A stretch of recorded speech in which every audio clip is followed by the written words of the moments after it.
Imagine waking up to, the peaceful sound of birds chirping. It gives off this very serene, like Disney movie, one with nature kind of vibe. Oh, yeah, totally. It feels like the start of a perfect day. Right. Until you realize the sound isn't actually coming from the trees outside your window. It's coming from directly inside your bedroom wall. Yeah, the whole illusion shatters pretty fast when the wildlife is, actually inside the architecture with you. It really does. Yeah. Because suddenly that innocent little chirp might actually be the sound of an imminent house fire Yeah. or a severe biohazard or, and this is the part that truly blew my mind when we were prepping, a potential federal crime happening right above your head. I mean, it's a massive escalation, right? Going from, oh, cute nature sounds to imminent structural disaster. And most homeowners they don't realize the severity until the damage is already done. And that is exactly our mission for today's deep dive. We are exploring the hidden, surprisingly severe dangers of Houston's year-round bird population. Yeah, it's a very specific local issue. Exactly. And we're drawing from the comprehensive service and operational guides of a highly specialized wildlife control company based in Houston. They're called the Critter Team. We're going to look at why this specific threat requires a truly rigid perimeter denial approach to solve, and why treating it like some weekend DIY project is an absolute trap. Oh, a massive trap. So, okay, let's unpack this. To really understand the mechanics of this problem, you have to look at the environment itself. We're talking about the greater Houston area, which is a subtropical climate zone. Which completely changes the biological behavior of the birds. I mean, in most of the country, bird nesting is a very strict seasonal issue that's dictated by temperature. Right, like spring rolls around, they build nests and so on. Exactly. They raise their young, and then when the fall frost hits, they migrate south to survive. But Houston is basically already the South. right. Houston doesn't push birds out in the fall. The warmth just stays. So rather than a brief, 4-week window of nesting activity that you have to prepare for, you're dealing with a relentless cycle. Wow. Yeah. Certain bird species stay active all 12 months of the year down there. I picture it like Houston is this like 5-star all-inclusive resort for birds, and checkout time just never comes. I mean, a homeowner might think they only need to worry about birds in April, but the birds are already scouting your roof in February. And they are scouting for very specific vulnerabilities, too. We aren't just talking about a random pigeon landing on a gutter here. The guides from the Critter Team focus heavily on a multi-pronged attack by 3 primary species. They often call them the Big 3 invaders. Right, and reading through the sources, it's actually terrifying how each of these 3 species operates differently to break into a house. It's not just one method of entry. You have house sparrows testing the absolute smallest perimeters. Yes. House sparrows are essentially the infiltrators. They're tiny, incredibly fast, and what makes them so dangerous is their spatial awareness. They can squeeze through a gap that is smaller than a golf ball. Smaller than a golf ball. It's insane. I know. Which means they can find these tiny structural flaws in the architecture that you would never even see from the ground. Then, on the other end of the spectrum, you have the European starlings. And they rely on brute force and just sheer numbers. Starlings are the ones that nest in those massive groups, right? Exactly. They're larger, they're highly social, so they don't look for tiny gaps. They look for the massive, wide-open airways of your home. They target soffit vents, gable vents, open attic access ports. It's flying right in. Right. And because they nest in these huge flocks, they completely overwhelm those spaces. They'll crush your insulation, they'll tear apart flexible HVAC ductwork just by their sheer volume and weight. And finally, you have the third of the big 3, the great-tailed grackles. Now, these guys are native to Texas, and they seem to be like the architectural specialists of the group. They attack the geometry of the roof. Yeah, what's fascinating here is how the biology of these specific birds perfectly intersects with the physical environment of Houston. Grackles are absolute experts at exploiting the weak points where your roof transitions from one pitch to another. Like where an addition meets the main house. Exactly, or where an addition meets the original roofline.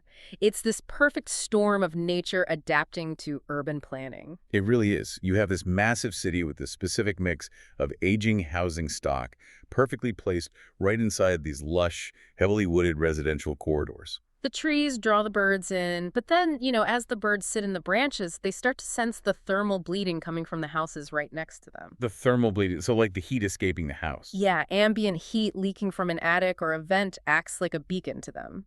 To a bird, that house isn't a human dwelling. It is essentially a giant, climate-controlled, predator-proof hollow log. A creditor-proof log. That makes so much sense. So they move in. And that brings us to where this gets truly dangerous. Because once they breach the perimeter, they don't just like hide in an empty corner. They actively seek out what the critter team identifies as critical danger zones. Yeah, this is the pivot point where property damage turns into a severe life safety issue for the people living inside. Let's break down the mechanics of these danger zones, starting with exhaust vents. We're talking dryer vents, bathroom exhaust fans, kitchen range hoods. In late winter, these vents are pushing a steady stream of warm air out of the house. That warm airflow is basically a neon vacancy sign. It is just irresistible. So a house sparrow finds that dryer vent, flies inside, and starts packing it full of nesting material, right? Like straw, dry grass, feathers. And they pack it so incredibly tight that they completely choke off the airflow. And the sources are very explicit here. A blocked dryer vent is not just an annoyance where your clothes take longer to dry. Oh, no, absolutely not. It is an immediate, high-probability fire hazard. I mean, think about the physics of a clothes dryer. It uses a high-draw heating element to pull moisture out of wet clothing. The only way that system works safely is if it can continuously expel that intense heat, along with all that highly flammable lint, through the exhaust vent to the outside. But if a sparrow has packed like 3 feet of dry straw into the exit pipe. Exactly. The heat has nowhere to go. It backs up into the appliance. The internal temperature of the dryer skyrockets, and then the accumulated lint inside the machine reaches its auto-ignition temperature. Oh my God. Yeah. The straw in the vent catches fire, and suddenly you have a fire burning intensely inside the actual wall cavity of your home. Just because a bird wanted a warm place to sleep, that is terrifying. Yeah. And it gets even more insidious when we look at the chimney, because an uncapped chimney is just begging a starling to drop in. To them, I guess, it's just a vertical hollow tree. Right, and dropping a massive pile of dry twigs down a flue creates a huge combustion risk if you try to light a fire in the fireplace, certainly. But the hidden danger, the truly terrifying one, is when you aren't using the fireplace at all. Right, because the chimney isn't just for wood fires, is it? Exactly. A vast majority of homes use that same chimney flue to vent the exhaust from gas-powered furnaces and gas water heaters that are located in the basement or a utility closet. Right. So when those appliances burn natural gas to heat your home or your water, they produce carbon monoxide. That gas is hot, so it naturally rises up the chimney and out into the atmosphere. But if a starling has built a dense nest halfway down the chimney, you get a phenomenon called draft inversion. The carbon monoxide rises, it hits the blockage of the bird's nest, and it just cannot pass. Physics dictates that the gas has to expand somewhere, so it takes the path of least resistance. which is back into the house. Exactly. It spills backward, out of the appliance's draft hood, and directly into the living space of the home. Which pushes deadly, odorless, invisible carbon monoxide into the rooms where you and your family are sleeping. It's a silent killer, entirely caused by a handful of twigs. Yeah, it's wild. We also have to look at the attics and the soffits, because the architecture itself plays a huge role here. The sources detail how the age of the home creates different types of vulnerabilities. Yeah, let's define some of these terms real quick because they really matter. The fascia is the long, straight board that runs along the lower edge of your roof. It's what your gutters are usually attached to. And the soffit is the exposed material underneath the overhang of the roof. Got it. And older brick homes are particularly vulnerable at the fascia, right? Yes, because older homes often use wood for those fascia boards. And over decades of enduring Houston's intense humidity and heat cycles, that wood begins to warp. It bows outward, pulling away from the brick exterior. Creating those gaps. Right. That warping creates exactly the kind of golf ball-sized gaps that house sparrows are actively hunting for. But newer homes aren't off the hook either, are they? Because they use vinyl soffits, which don't warp like wood. But their weak points are the structural geometry. Like where the roof changes pitch or where two roof lines meet at an angle, the vinyl pieces rarely fit together perfectly. Exactly. And starlings and grackles will just zero in on those tiny transition gaps and push their way in. So here's a logical assumption, or pushback, I guess. Wait, if I just had a roofer repair my roofs or replace my shingles, aren't I safe? Didn't they seal everything up when they put the new roof on? It's a totally fair question and a very logical assumption, but it is dangerously incorrect. Roofers and general contractors are incredibly skilled at what they do, obviously, but you have to understand their primary objective. They seal a house for water, not for wildlife. Ah, okay. It's a completely different paradigm. Mm-hmm. Because water relies on gravity. Exactly. A roofer is engineering a surface so that rain sheds downward off the overlapping shingles and into the gutters. They're not looking for upward-facing vulnerabilities. Because rain doesn't fall up. Right. They aren't looking at the structural gaps underneath the eaves or the weep holes in the brick or the tiny transition gaps under a dormer. A golf ball-sized hole under a soffit isn't going to let rain in, so a roofer might completely ignore it. But a bird can fly up. Exactly. To a wildlife control operator, that upward-facing hole under the eaves is basically a front door left wide open. Okay, so let's put ourselves in the homeowner's shoes for a second. You realize you have a breach, you hear the scratching behind the drywall, or you look up and see straw sticking out of the bathroom vent. The natural, instinctual response is to just grab a ladder, grab a trash bag, and rip the nest out yourself. Yeah. Chore done, right? It is the most common reaction, for sure, and it is arguably the worst possible thing you could do. Because doing that triggers a literal minefield of health hazards and severe legal liabilities. Let's look at the health side first. The danger isn't the bird attacking you. It's the invisible biology of what the bird leaves behind. Yeah. Accumulated bird droppings in an enclosed space like an attic or duct system are not just a messy nuisance, they are a massive biohazard. The sources specifically mention a respiratory illness called histoplasmosis. Yes. Dried droppings from starlings and sparrows harbor these dangerous fungal spores. Histoplasmosis is a severe infection of the lungs, and it's contracted by inhaling those microscopic spores. The Centers for Disease Control explicitly warns that the risk of infection spikes dramatically when these droppings are disturbed. So how does that actually happen in practice? Like, if the droppings are just sitting up in my attic, how do they get into my lungs? It all comes down to airflow and pressure. Up in the intense heat of a Houston attic, the droppings dry out and turn into a very fine dust. If you go up there with a broom and start sweeping, or if you reach into a vent and yank a nest out, you are violently kicking that microscopic dust into the air. Oh, I see. And even if you aren't up there sweeping, your HVAC system can literally do the work for you. Absolutely. When your air conditioning kicks on, the massive return fans create negative pressure. If there are dried droppings near the ductwork, that negative pressure essentially vacuums those fungal spores right through microscopic cracks in your ceiling or directly through the vents. Just blowing them right into the air you breathe in your living room? Exactly. Now, you're probably thinking what I'm thinking. Okay, well, I'll just wear a heavy-duty respirator mask, protect my lungs, and clear the nest out anyway. But here's where it gets really interesting. Because even if you completely protect your physical health, your little DIY project might just trigger a federal investigation. Yeah, this is crazy. The legal status of the bird living in your wall dictates whether you are even allowed to touch it. Right. This is a critical legal distinction that almost no one knows about until it's too late. We mentioned earlier that house sparrows and European starlings are introduced, non-native species. So because they are not native to the ecosystem of the United States, they don't fall under federal protection. Meaning, if you have a sparrow in your dryer vent, the law generally gives you the flexibility to remove it. Correct.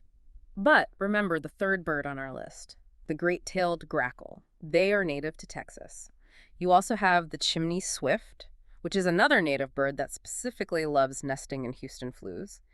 Both of these species are heavily protected under federal law, specifically the Migratory Bird Treaty Act. Which means if a native protected bird has an active nest, and I guess that's legally defined as a nest containing eggs or flightless chicks, you cannot touch it. You cannot move the nest, you cannot disturb it, and you certainly cannot seal the hole to trap them inside. Nope. You are legally required to wait until the entire nesting cycle is finished and the birds abandon the nest on their own. Any attempt to remove or destroy an active protected nest is a direct violation of federal law, carrying massive fines. So you could accidentally commit a federal crime by trying to clear out your own chimney so you could safely use your gas furnace. The homeowner is essentially trapped between a fire hazard and a federal violation. And this raises an important question, right? How can an average homeowner standing on the ground possibly know what kind of bird is hiding inside a dark, narrow vent 20 feet up in the air? They can't. I mean, you can't see the eggs, you can't see the bird. Precisely. Which is why identifying the species before making any physical contact with the nest is an absolute necessity. A misidentification doesn't just mean you failed to solve the problem, it creates immense federal liability.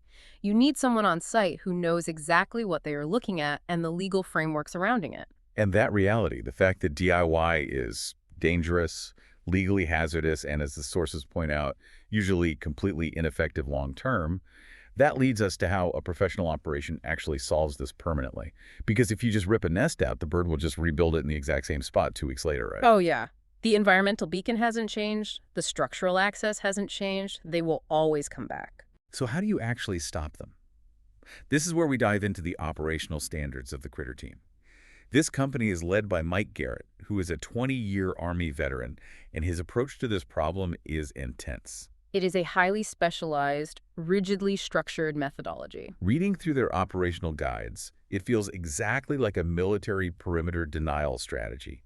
It's not just about removing the enemy, the bird. It's about hardening the structural armor of the house so heavily that the battle never even has a chance to happen again. Yeah, let's break down how they execute that fortification because their specific operational standards are what really make the difference here. First and foremost, they operate with a strict zero subcontractor policy.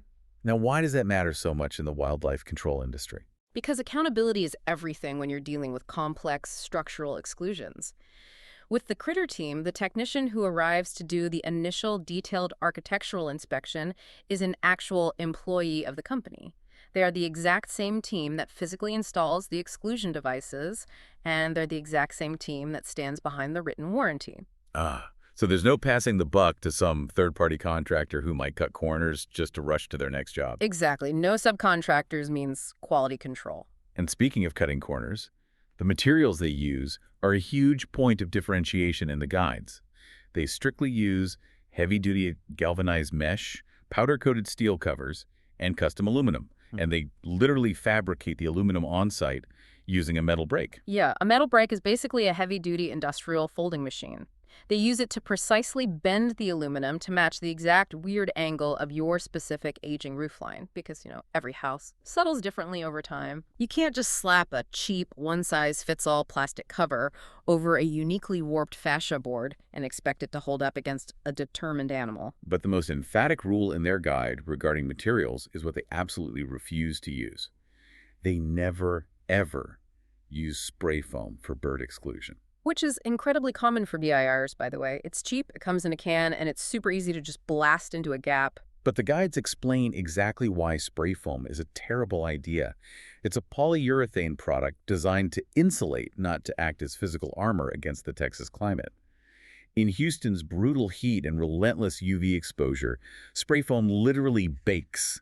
It turns brittle, it crumbles into dust, and it visibly degrades within a single year. And once it gets brittle, a determined sparrow will simply peck right through it, opening the gap right back up. Yeah. Galvanized steel and custom-bent aluminum are the only materials that actually hold up to the mechanical force of the birds and the subtropical climate. Then there's the cleanup phase. We talked earlier about the severe respiratory risk of aerosolizing those histoplasmosis spores. How does the Critter team handle that safely? It goes right back to that rigid operational protocol. The extraction team works in full personal protective equipment, heavy-duty respirators, protective suits, eye protection. But the truly critical mechanical detail is their airflow management. How so? Well, when they vacuum out the contaminated nesting material and the dried droppings, they route their commercial HEPA-filtered vacuum lines through the soffit or the roof straight to the outside of the house. So they aren't dragging dirty, contaminated hoses through your living room or your kitchen. Exactly. They ensure that none of the airborne fungal spores or contaminants are ever pushed into the living space of the home. It completely isolates the health hazard from the occupants.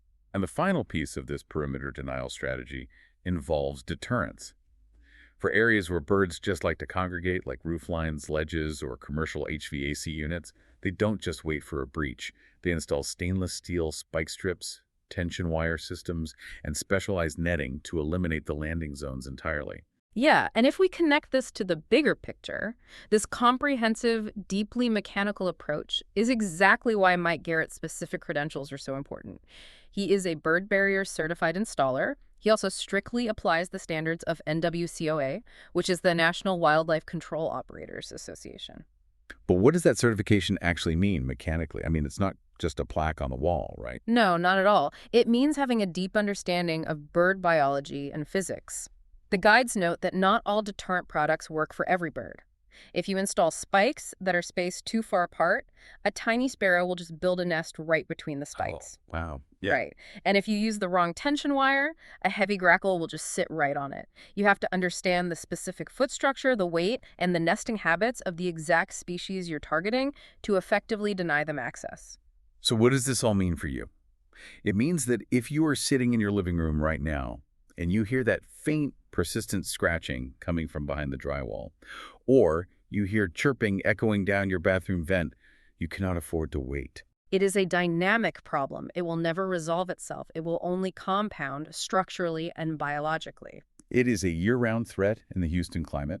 A block dryer vent is a literal fire waiting to ignite, and an uncapped chimney is a carbon monoxide trap ready to trigger a draft inversion. If you are dealing with this, you need professionals who understand both the law and the architecture. And the Critter team serves a massive footprint across the region. They cover Houston, Humble, Spring, Atascocita, Kingwood, Conroe, the Woodlands, Cypress, and Tomball. And their operational standards scale perfectly, too, whether it's a single-family residential home or a massive commercial property dealing with a starling infestation. So if you even suspect a breach, do not hesitate. You can get a free consultation with the Critter team to talk through your specific situation. You can visit them in person at their office located at 6942 FM, 1960 Road East, Suite 211 in Humble, Texas, zip code 77346. Or you can reach them 24 hours a day, 7 days a week by calling 281-667-0171. They even offer same-day service for critical emergencies like a blocked chimney flue. Again, that number to secure your perimeter is 281-667-0171. You know, spending all this time analyzing exactly how expertly these birds exploit the microscopic flaws in our homes, well, it makes you wonder about the evolutionary timeline. What do you mean? Well, as human architecture continues to expand deeper and deeper into these natural wooded corridors, creating endless rows of climate-controlled, predator-proof boxes, how long will it be until certain bird species evolve to completely rely on human HVAC systems for their survival, entirely abandoning the natural world? Wow, it definitely makes you look at a dryer event in a whole new way. Next time you hear a bird chirp, just make sure you know exactly where it's coming from.